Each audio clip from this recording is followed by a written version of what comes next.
Dr. Williams, thank you for joining the podcast today. Gil, thank you for having me. Awesome. Well, before we hop in, I'd love to for those who may not have seen you on the Chronicle webinar a few months back, or have heard from you before, would love for you to kind of share your background and your perspectives. Very good. Again, thank you for having me. Good to be here. It is my pleasure to represent Odessa College here in the great state of Texas, where it has been hot for a while and probably hot throughout the country, but maybe not in Maine where you are. You're probably cool, calm, and collected, Gil. And we in the hot climates, we wish you well in your coolness. Awesome. Yeah, it's funny because everybody always asks me, is there still snow up there? No matter what month, doesn't matter. Right. Is there June, still snow? July, snow. Right. We have seasons up here. Right. Right.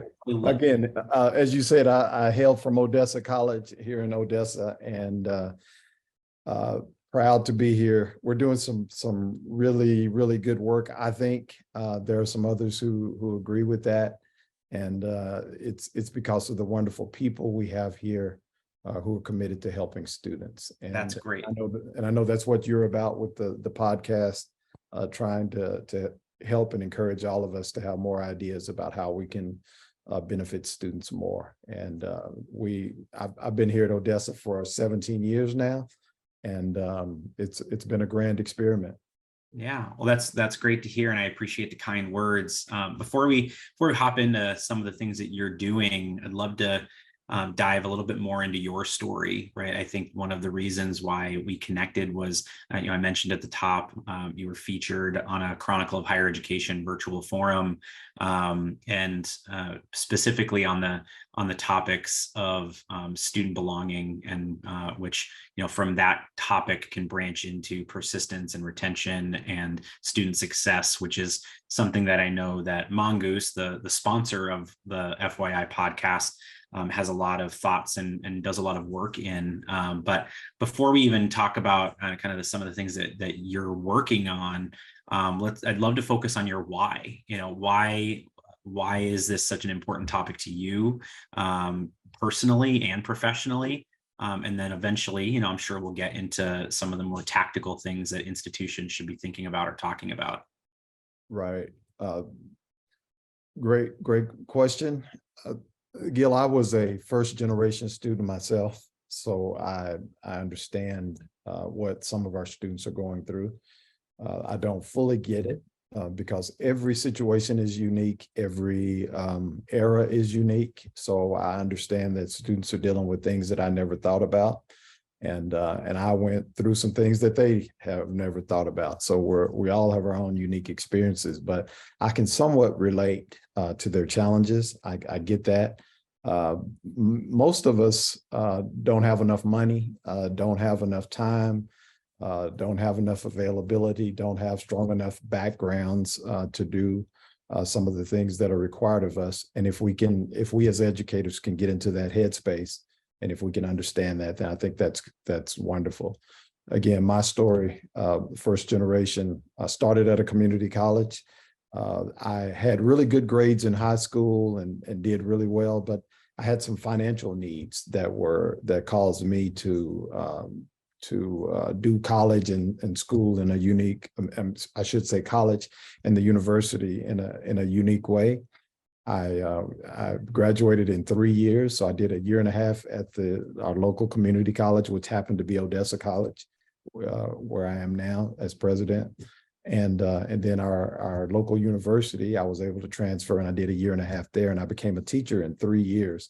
And that was many, many years ago, before dual credit and all of those things were a thing, because I was broke and I needed to get through school as quickly as I could so that I could start making a better paycheck. And I think that's important also in my understanding.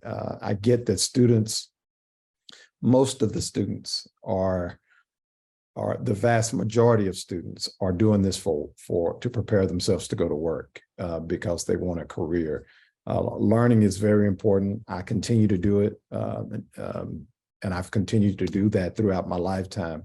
But at that moment, I needed the resources. I need better resources. I needed to be prepared to go to work. I needed a career. I wanted to become a teacher, and I couldn't wait to finish. So that's a part of my story, and I keep that in mind as I work with students. I try to understand what they're dealing with, and I try to understand their why. My why now is to change lives. I want to do whatever we do, this thing we called education. I want to do it better.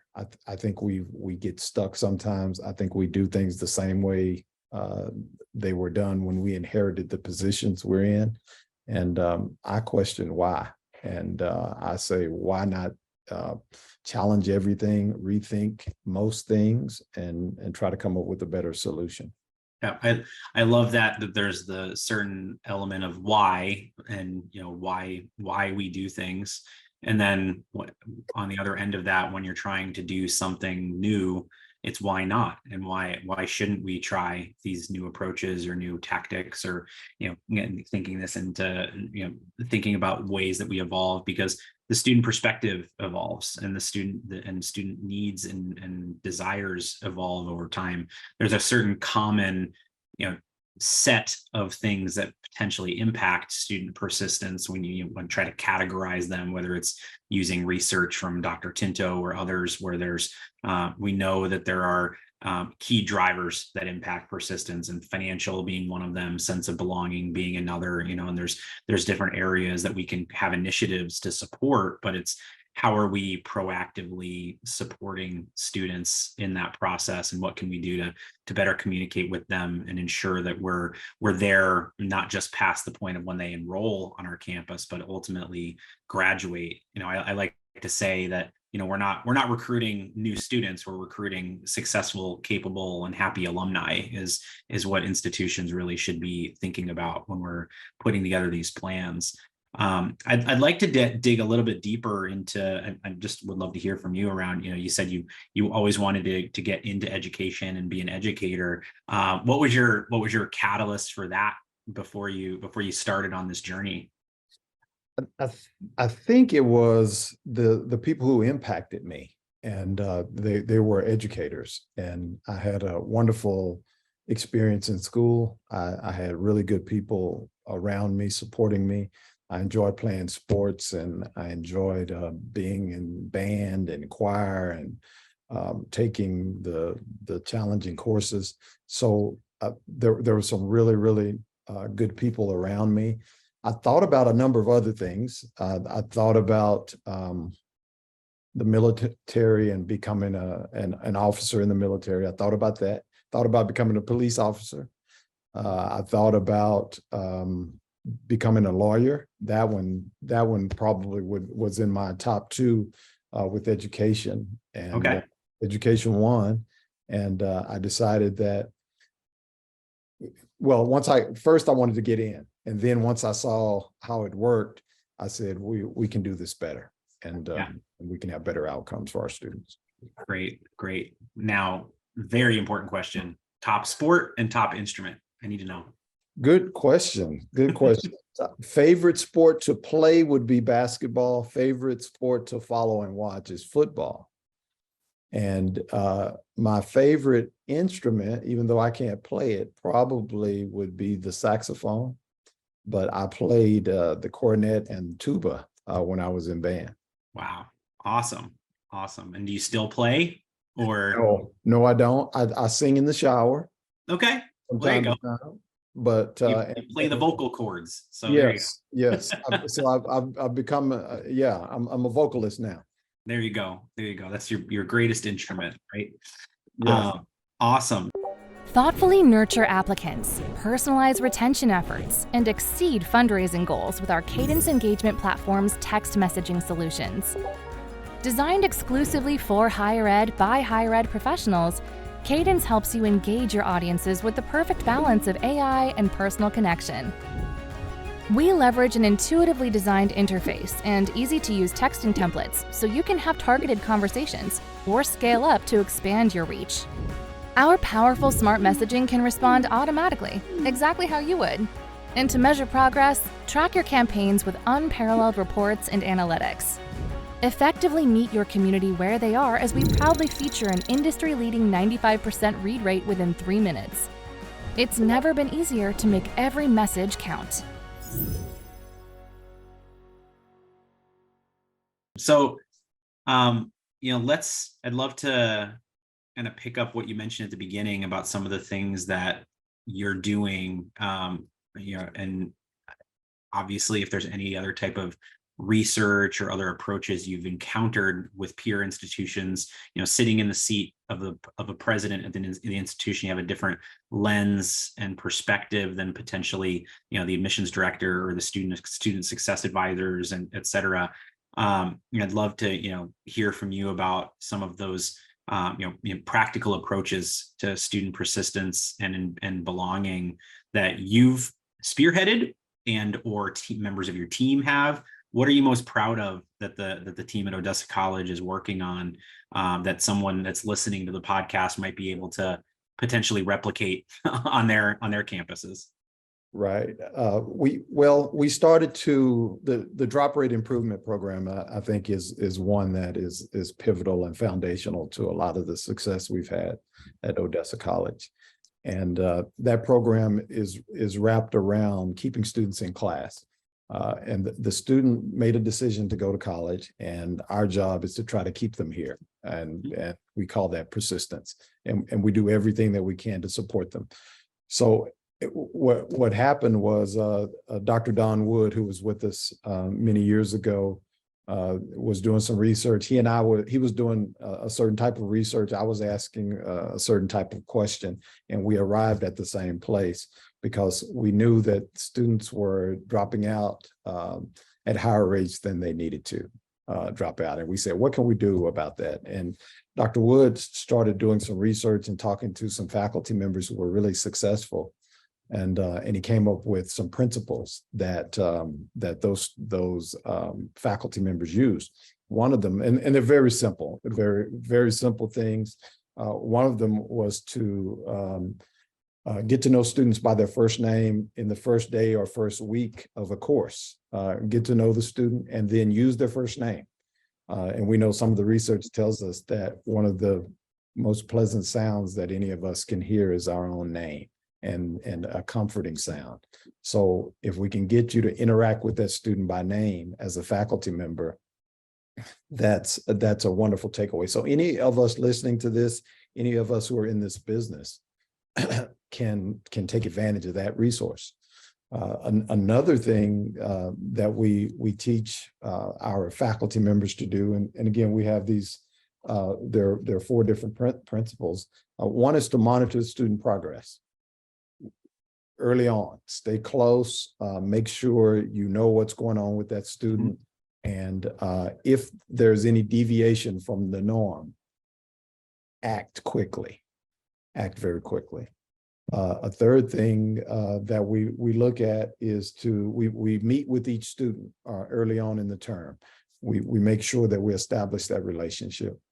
And the fourth thing that Dr. Wood established, and this is really pivotal, was to establish really strong and structured rules to make sure you had assignments and make sure you had times when things need to be turned in. You had a way that you ran your course. But if there was a problem, if the student had issues, then remain flexible. Give the student some flexibility. We call it being a master of paradox. We make decisions, we have our structure, but we go off structure when it's appropriate. And those 4 different things were really successful in helping us to start our transformation. Then we then include the concept of 8-week courses. Most of us, Gil, probably when you were in college, you took 16-week semesters. You have 16 weeks in the fall and you go 16 weeks in the spring. And that's what most of us do. Sometimes you would probably take a summer school class which was a 5 or 6 week course, right? Yep. What we decided to do was what would happen if we break that 16-week semester into 2 terms, 2 8-week terms.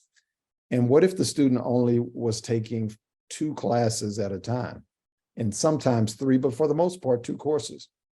What we found was that students do much, much better when they're able to focus on 2 courses for a 2-month period of time, and then follow that with 2 more courses for another 2 months.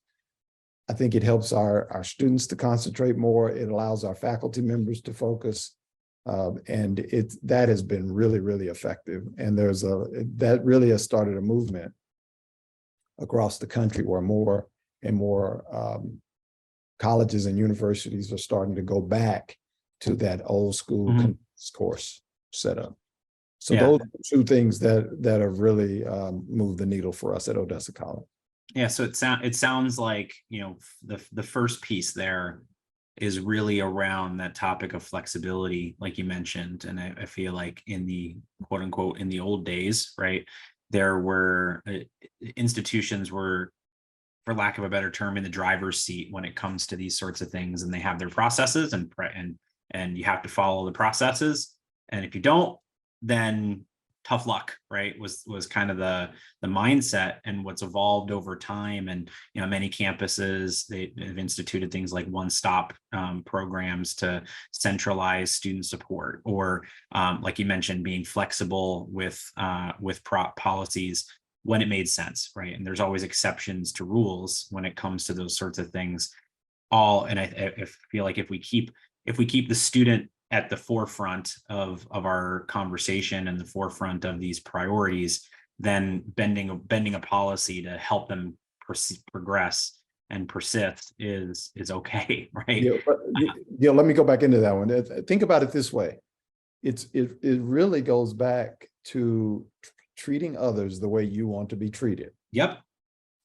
And if we think about that, I mean, and I know that takes us way back, but it's really real. We want the rules for thee, but not for me.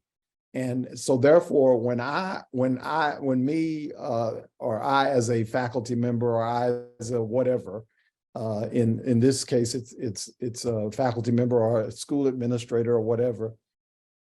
When I need some flexibility, if I need some time off, if I have a problem in my family, if I have a problem with X, Y, and Z, I want someone to understand that. Right. And to give me some patience and some kindness and some support. But when our students have those problems, we think we have traditionally treated them like they're machines, like the world around them doesn't really affect them. And many of them are, especially if they're under-resourced, they're going to have problems if they have a flat tire, if they have a problem with at home, if they're having other types of issues. We want to say to them, just tough through it. Don't worry about it. It'll be okay. But if it's me, I need some time off. I need quality time. I need work-life balance and all of that. Why can't we treat our students the way we want to be? I often say, and this applies it applies mostly to the recruitment process, but you're demonstrating that it carries on throughout the entire student experience, is that on many campuses, something happens when the vice president of enrollment or the director of admissions or whatever team walks into their office. They kind of put their real world life experiences hat on the door, and then they sit down and they think about the ways that they're going to recruit and reach these students. And they oftentimes do things, whether it's because a consultant recommended it, or it's the way it's always been done, or whatever it is, that are not in line with how they want to be marketed to as a consumer, right? And so the more we can remember, and another way to say it is the customer is always right? And we find a way to, and the customer is not always right. There's challenges that you have to push back on, but the root of that kind of sentiment is you listen to their challenge and you do what you can to make it right for them, right? And so there's a balance there in helping students be accountable to processes, but also understand that stuff happens, right? And we need to adjust and evolve. And what also we need to think about, what would I want, or how would I want you to treat my child? If I was sending a child to your university or your college or to your public school, how do I want my child to be treated? And if we can remember that, then that helps us to be more human, that helps us to be more accommodating, that helps us to be more kind. But we also have to have standards. I do get that. There are standards, there are expectations and all of those things. But to your point about marketing, consider the other person. Be considerate, be kind. There's nothing wrong with that. Be a little more patient and understanding. And I think students will persist at higher rates if we humanize the process just a little bit more. And I think we're getting better at that. And I think we're recognizing that there's that group of students who are going to do well no matter how we treat them, no matter what we do, no matter what barriers we put in their way, they're going to be fine. And many of them have homes that can undergird them and help them, or they have that level of stability. But there's some who don't have that. There's some who don't have people who've been through this experience that we call college. They need our help. They need our flexibility. Yeah, and that's where that sense of belonging and also feeling supported aspect of persistence comes in, right? Is if a student has, a built-in network of support and with people with experience who have been through these processes before, then the old school stringent processes that they'd have to go through aren't as as challenging for them because they have a reference point built into their network. Whereas students who might be first generation or might be have working adults and quote unquote non-traditional, right? Like we have to think about all those different circumstances, like you said. I would love to dive in a little bit on you mentioned that this is a change and it's also created a trend at many institutions.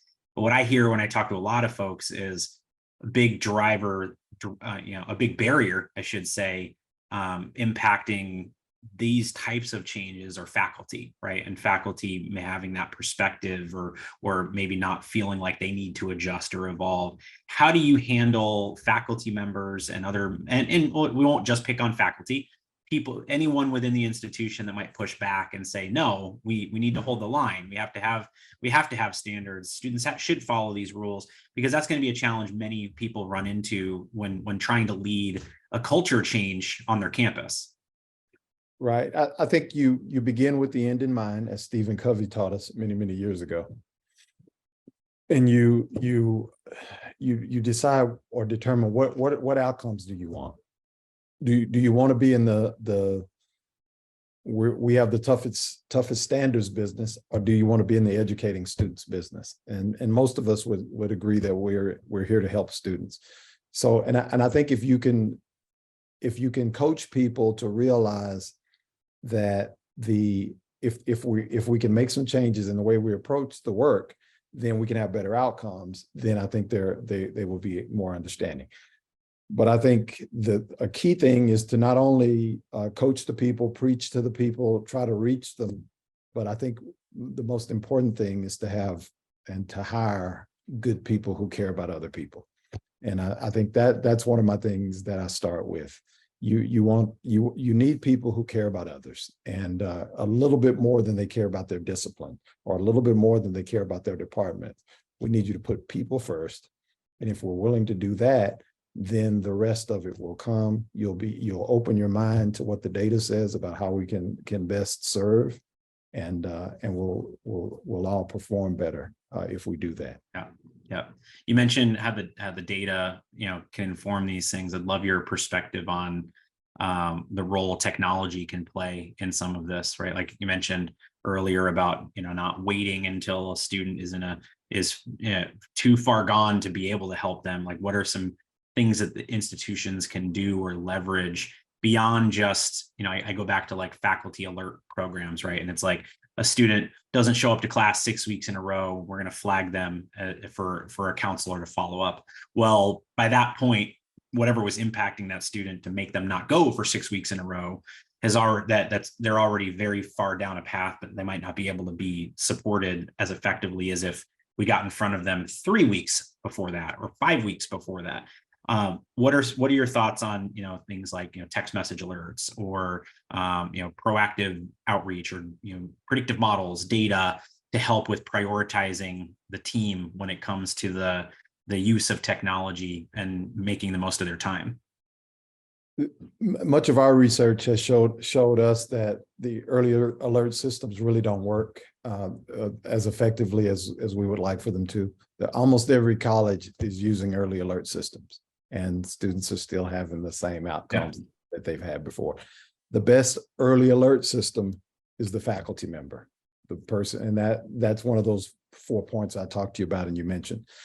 The faculty members are the one who know the students best. They're the ones closest to the student. If the student's behavior changes, you were saying you can't wait 6 weeks, sometimes you can't wait 2 days.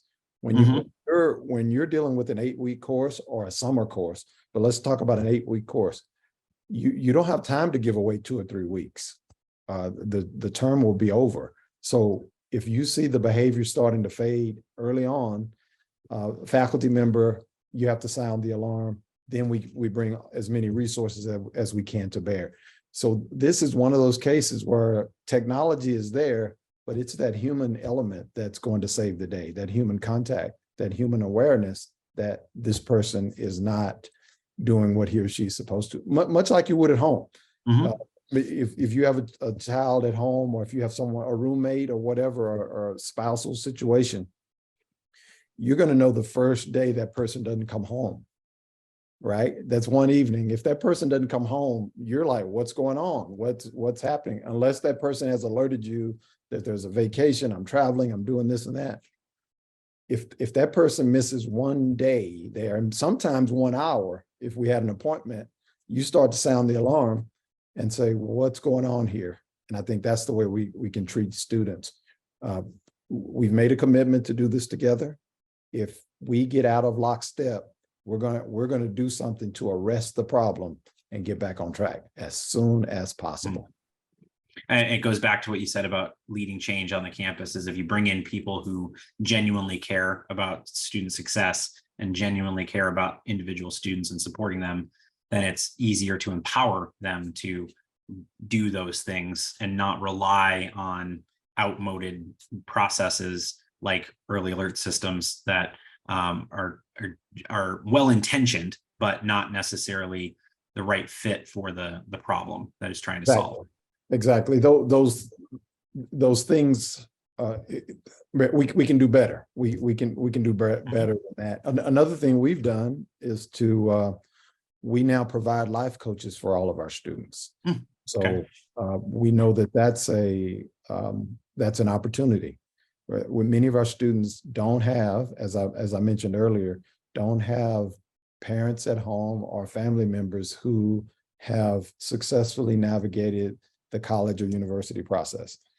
So they need guides, they need people to help them. So we then assign a college life coach to every student who can help them with life choices, life issues, and can be of counsel for that person to help them through those struggles that might occur. Great. In addition to that, we provide tremendous amounts of tutoring and tutoring services for our students. We want to create so many support systems where you have to work to fail. You have to go out of your way to turn us down, to say, I will refuse. Because we're going to be in your face, we're going to be in your business, and because you said you wanted to do this. And we're not simply propping our faculty members up and leaving them out there alone. We're bringing all kinds of services to bear around that student, wraparound services, wraparound support, trying to make sure we keep costs as low as possible, because we know that's an issue. We've maximized support. We have a food pantry for students, for example. Not only do we have the life coach for you, but if you need some food, we'll feed you and we'll help you with that. In addition to that, we have social workers. If you need that service, we can help you. If you have a transportation issue and you need a voucher to keep you going, we will help you. Gil, in your circumstance, if you have a flat tire, you probably could call someone and have that problem fixed in a matter of hours. For some people, some students in our nation, if they have a flat tire, especially if it's for something that costs $100 to get fixed, that's going to ruin a semester and maybe even a college year. We have to be able to support them and help them out of those difficult situations. Grow your student community, help them stay, and encourage giving with Cadence. higher ed's premier engagement platform from Mongoose. Designed exclusively for higher ed by higher ed professionals, Cadence helps you engage your audiences with the perfect balance of AI and personal connection. Talk to students, parents, and alumni on their time and how they want. Empower your staff with integrated text and chat inboxes that gather all conversations in one place. Reach out to learn more about how our best-in-class service, support, and integrations have helped colleges and universities like yours have smarter conversations. From text to chat, make every message count. Yeah. So, I mean, you mentioned financial component, and obviously I'm part of the student is an important thing, but for many institutions, they're facing financial struggles. So looking at it from the lens of another institution is like, you know what? Great ideas, Dr. Williams. I love that. I love the thoughts. I agree with everything that you're saying, but we need money to make these things happen. What are your recommendations for institutions to utilize resources to accomplish this level of, I like this wraparound service concept. How does an institution do wraparound service in a world with without unlimited resources and funds? Right. And we don't have unlimited resources. Our resources are very limited, and we acknowledge that, but we do pretty well, and we accept that. But I think it's important that we begin with the end in mind. So that means I'm going to bring every resource that I can to bear on this problem to help me with this situation. So I am always looking, when I'm out talking to people in our community, I'm asking for support. So we will have a company that will sponsor this portion of our programming or that portion of our programming. So I will knock on doors. I will go talk to groups. I will ask for help.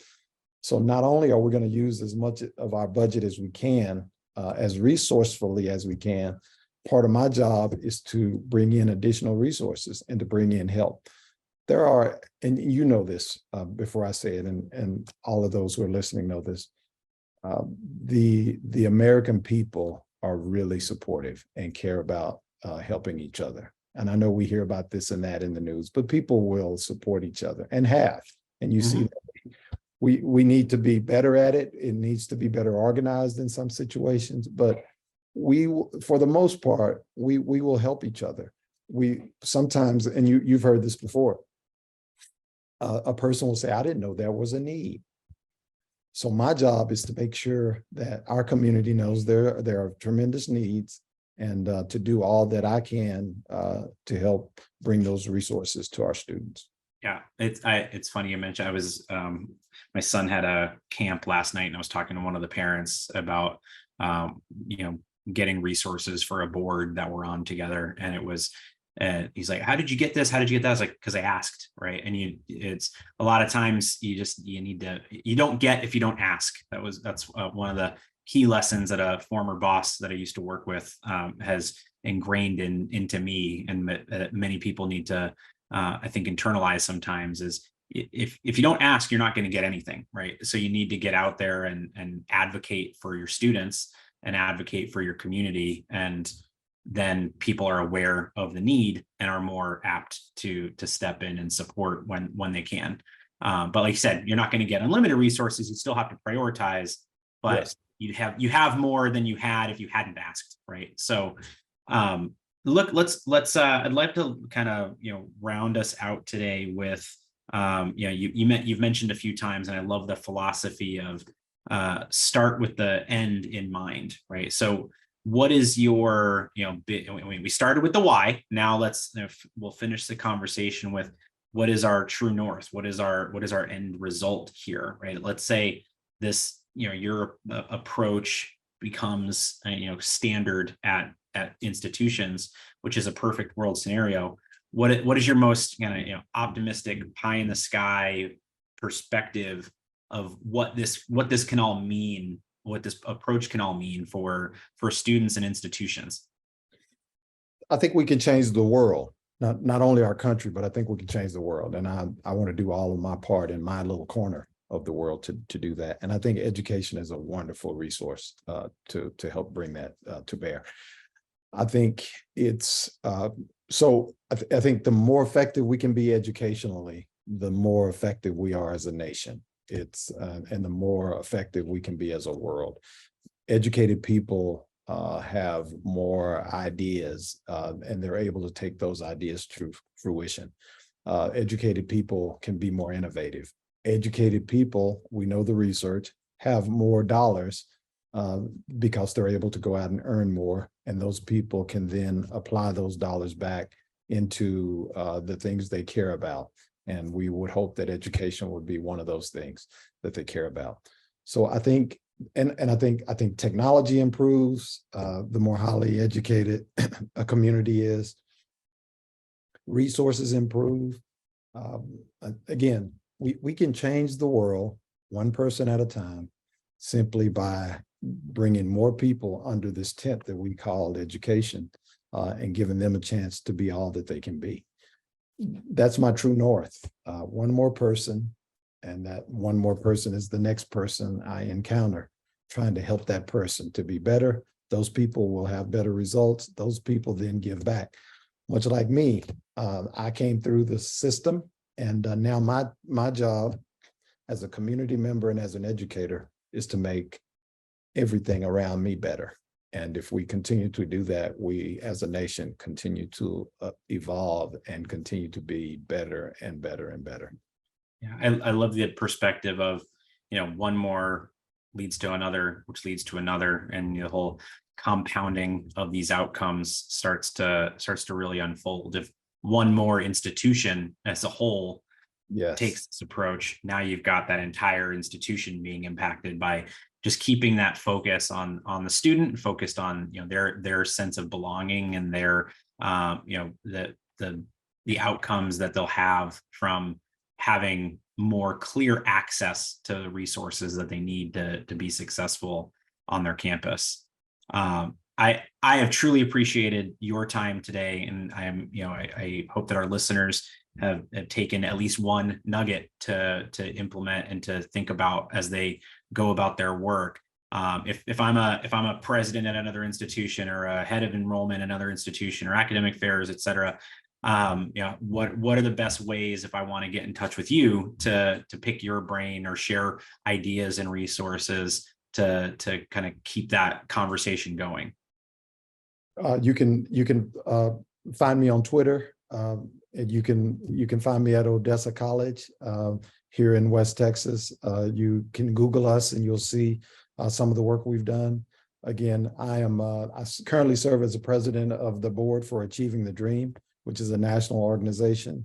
I do work with the Aspen Institute.